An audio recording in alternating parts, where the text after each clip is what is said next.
गुड़िया खाप के प्रधान भाई विनोद गुड़िया जी, डागर खाप के प्रधान श्री खजान सिंह जी, दिल्ली प्रदेश के किसान यूनियन के प्रधान श्री वीरेंद्र डागर जी, मेरे साथ में आए हुए पूर्व विधायक चौधरी नफे सिंह राठी जी, श्री प्रकाश भारती जी, पूर्व विधायक भाई बाली पहलवान जी, आपके अपने सदा आपके बीच में रह करके एक कार्यकर्ता के रूप में काम कर रहे पूर्व विधायक नरेश प्रधान जी, बहुत ही मान और सम्मान के योग, लगातार इस किसान आंदोलन को मजबूती देने के लिए हजारों की संख्या में रोज इस ढांसा के बॉर्डर के ऊपर अपना कीमती समय निकाल करके कैसे उन कृषि के 3 काले कानूनों को खत्म कराया जाए, कैसे उनको वापस कराया जाए, इसके लिए इस धरने में रोजाना हजारों की संख्या में आने वाले आदरणीय बुजुर्गों, नौजवान साथियों, सम्मान के योग्य माताओं, बहनों, पत्रकार छायाकार दोस्तों, पहले तो माफी चाहूंगा, समय 2 बजे का दे रखा था, लेकिन मजबूरी होगी। आज मैम 24 की तरफ से भी एक इसी तरह से किसान महापंचायत थी और उसमें हजारों लोग आए थे, सैकड़ों खापों के अलग अलग प्रधान, उनके प्रतिनिधि आए हुए थे। ना चाहते हुए भी वहां 3 बज गए थे। उसके बाद एक कार्यक्रम रोहतक में था, वहां पे भी रुकना पड़ा। रोहतक के बाद एक रास्ते में जो आपको ये डिगलवाड़ा टोल पे भी 2 साल से तो साल खत्म हो गया, साल खत्म।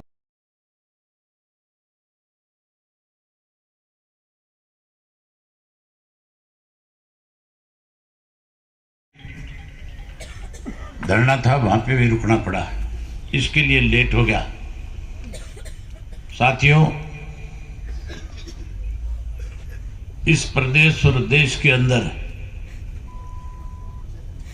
जब पूरी देश और दुनिया में कोरोना की महामारी थी, हर देश का आदमी ये मानता था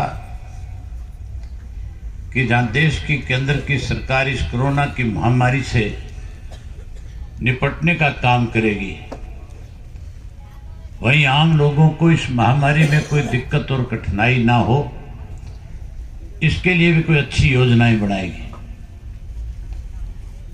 इस महामारी के दौरान जिस ढंग से लॉकडाउन में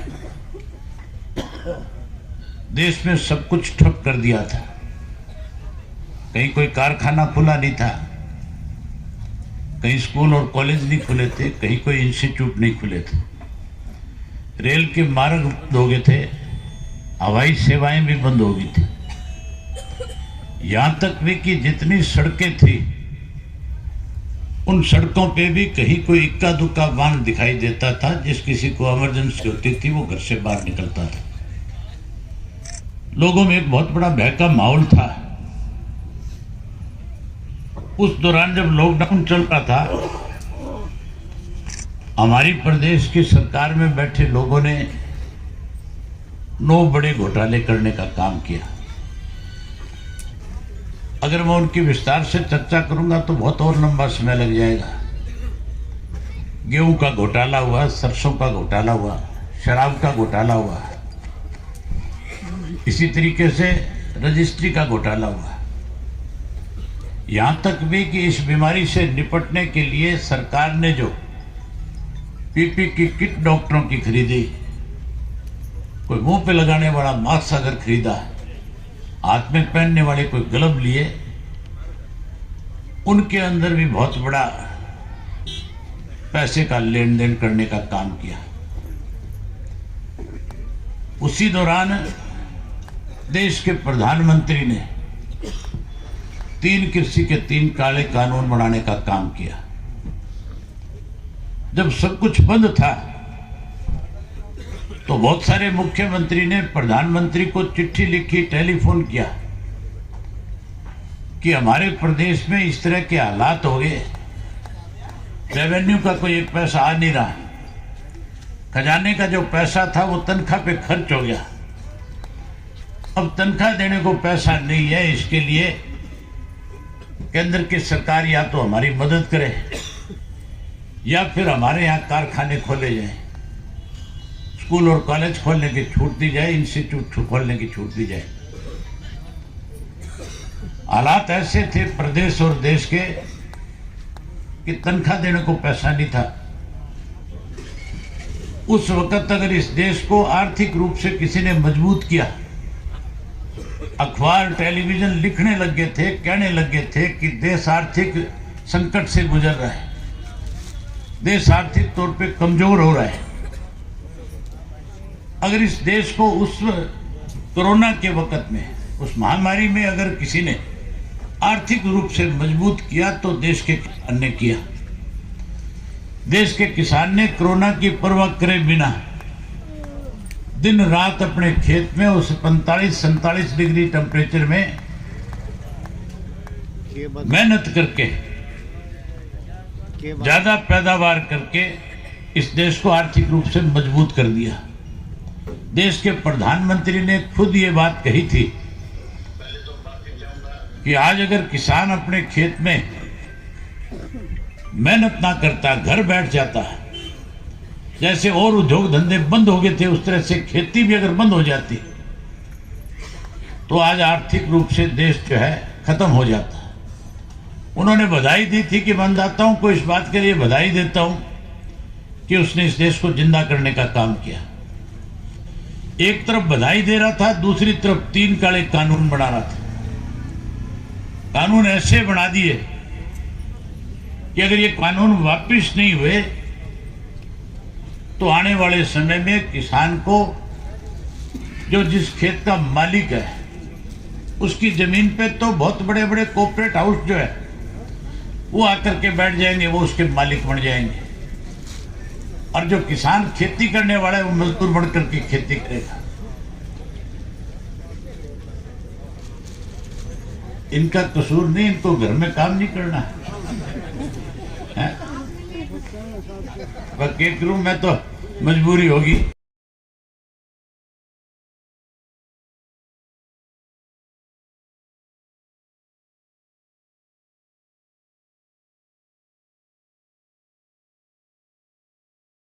संभालनी है।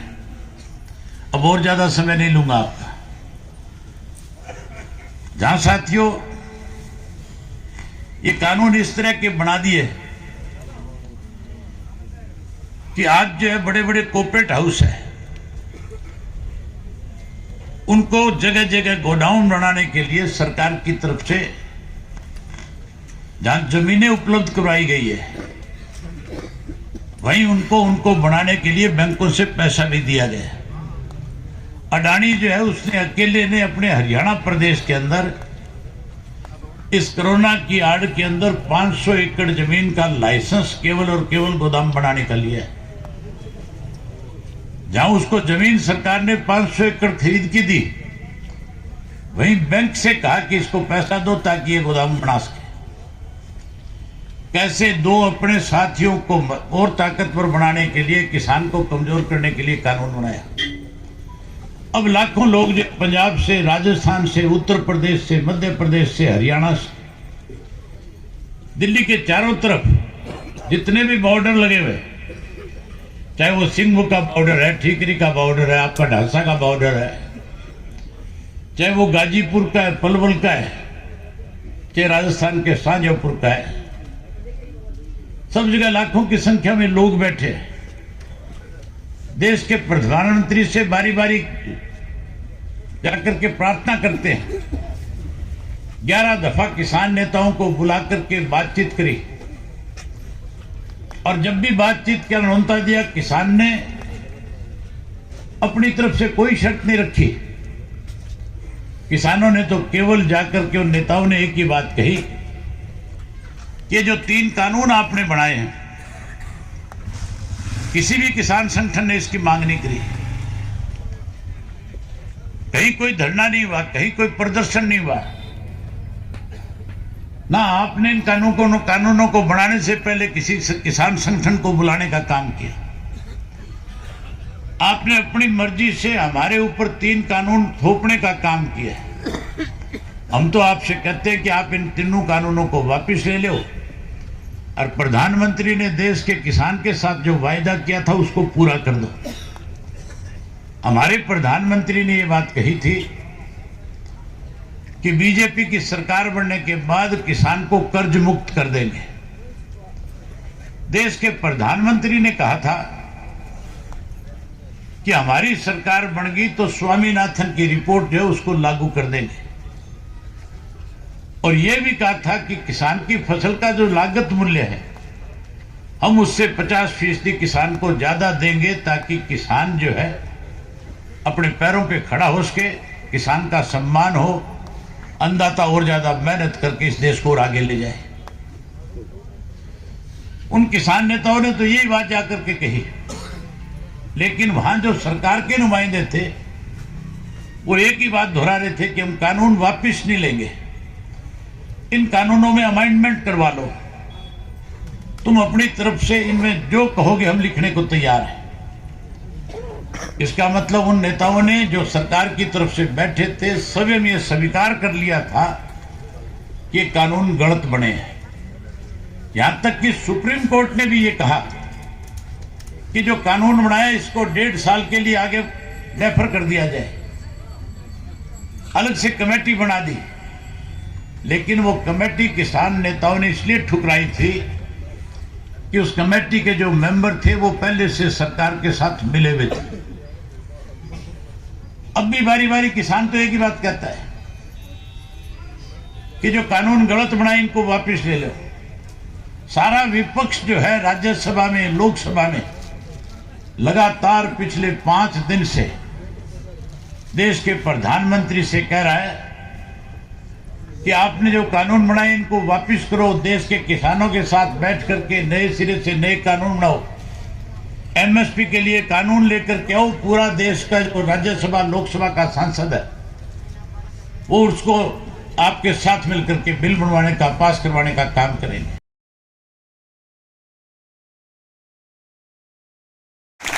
जो 70-80% मतदाता गांव में रहता है वो किसी को देश की गद्दी सौंप सकता है तो गद्दी उससे छीन भी सकता है।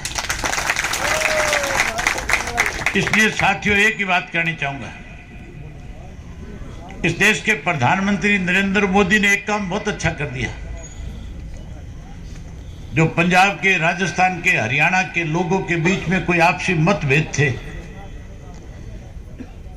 इस मोदी ने काले कानून बना करके हमारा भाईचारा मजबूत कर दिया। आज जहां पे भाईचारे के नारे लगते हैं, जिस तरह से भाईचारे को मजबूत किया है, इसके लिए तो मोदी जी का धन्यवाद करते हैं। एक काम और अगर मोदी कर दे तो फिर हम मोदी के नाम के जयकारे और भी लगा देंगे। ये कृषि के 3 काले कानून जो बनाए हुए मोदी जी वापस ले ले, हम उसका इस बात के लिए भी धन्यवाद कर देंगे। अगर वो नहीं वापस ले तो ये कोई न मान के चलिए तुम कि आंदोलन अभी खत्म हो जाएगा, ये आंदोलन लंबा चलेगा। इसके लिए साथियों गांव में कमेटियां बनाओ और कमेटी बना करके हर गांव के 20-20, 30-30 आदमी की ड्यूटी लगाओ, जो हर रोज यहां आकर के अपनी ताकत का एहसास कराए।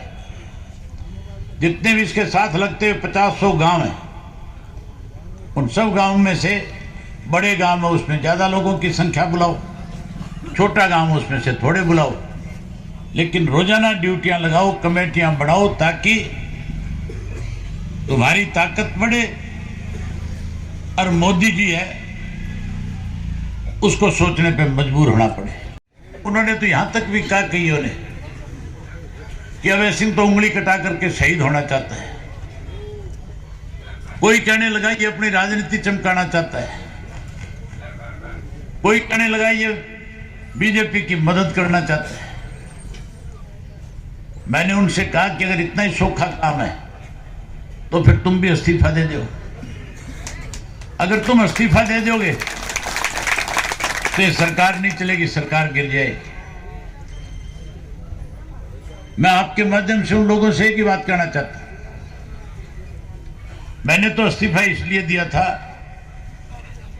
कि हमारी विधानसभा का सेशन चल रहा था और उस सेशन के दौरान सरकार की तरफ से प्रस्ताव लाया गया इन तीनों कृषि के जो कानून थे इनके ऊपर बोर्ड लगाने के लिए, इनका विरोध करने के लिए प्रस्ताव तो लेना चाहिए था कांग्रेस पार्टी को, लेकिन उन्होंने प्रस्ताव नहीं लाने का काम किया। जब वो प्रस्ताव ले आए तो कांग्रेस के लोगों ने उस पर चर्चा करने की बजाय वॉकआउट कर दिया। विपक्ष का अगर कोई विधायक वहां बचा तो केवल मैं अकेला बैठा था और बीजेपी वालों ने कहीं ये सोच लिया होगा कि आज अभय सिंह अकेला फंस गया। मैंने भी फैसला कर लिया था कि आज इनकी तसल्ली करा के जाऊंगा। सरकार में बैठे लोगों की 1 घंटे तसल्ली कराई, वहीं किसान का मजबूती के साथ पक्ष रखने का काम किया और उसी वक्त फैसला कर लिया कि मैं ऐसी विधानसभा का सदस्य नहीं रहूंगा जिस विधानसभा के अंदर जो अन्नदाता है उसके खिलाफ कोई काले कानून बना करके मोहर लगाई जाए। मैंने बाहर आते ही अपने साथियों से बातचीत करी, 26 जनवरी तक का समय देकर के 27 को इस्तीफा दे दिया। जब मैं इस्तीफा देने की बात कर रहा था, जब मैंने कहा था कि मैं 26 तक इंतजार करूंगा, कानून वापस नहीं हो तो 27 को इस्तीफा दूंगा, तो मेरे पास बहुत सारे लोगों के फोन आए।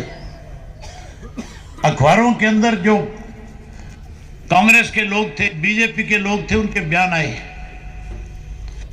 भूपेंद्र सिंह हुड्डा ने भी कहा कि इस्तीफा देने की बजाय हम जो इनके खिलाफ है विश्वास प्रस्ताव लाएंगे उसके अंदर हमारी मदद करें। शैलजा का बयान है, उन्होंने कहा कि कंडीशनल इस्तीफा दे रहा है, कंडीशनल देने की बजाय सीधा देना चाहिए। मैंने कहा मैं तो कंडीशन लगा करके दे रहा हूं, अगर तुम चाहते हो कि इस प्रदेश की सरकार जाए, किसान को ताकत मिले, तो फिर तुम भी कंडीशनल इस्तीफा दे दो। अब वो कंडीशनल भी नहीं दे सकते। आज तो उनके खिलाफ इस तरह के हालात इस प्रदेश में पैदा हो गए कि लोगों ने जगह जगह महापंचायत करनी शुरू कर दी है। आज तो इस बात का फैसला भी ले लिया लोगों ने कि इनको ब्याह और शादी का कार्ड भी नहीं देंगे। कुछ गांवों में, जींद के जिले में तो ऐसा फैसला भी है कि अगर किसी के घर में दुख हो जाए, कोई इनमें से गोडा निवाण आ जाए, तो खड़े होकर के चल पड़ेंगे।